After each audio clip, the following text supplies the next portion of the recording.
Could the trunk stability push-up pattern be the missing link in restoring quad function after ACL reconstruction? I had a patient that I was brought in to consult on who went through some outstanding rehab after she had an ACL reconstruction. Everything was going smoothly. Her movement patterns were being restored.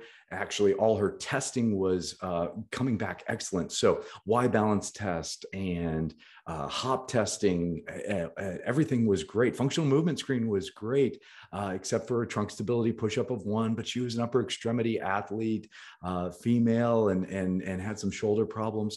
But her isokinetic testing revealed over a 25% left-right asymmetry in her quad strength. And this test was repeated over and over again. Tons of strengthening was done, tons of Olympic lifting, regular lifting, isolated lifting, isokinetic training.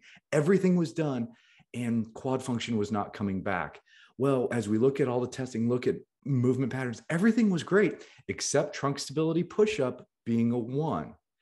Guess what happened?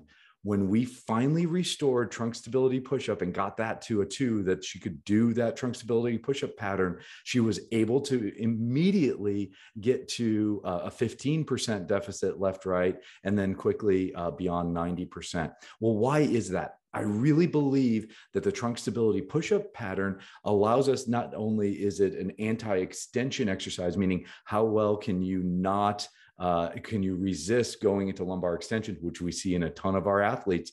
It's that, but it's also how well you can tension the whole body from your fingertips throughout your shoulder girdle, core, lower extremities, all the way through the toes.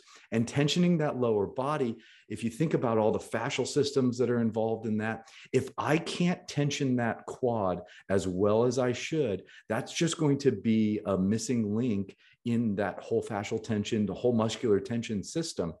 When you restore that, I think something neurological happens. I think something physiological happens. I have no way to prove it. This is just my hypothesis.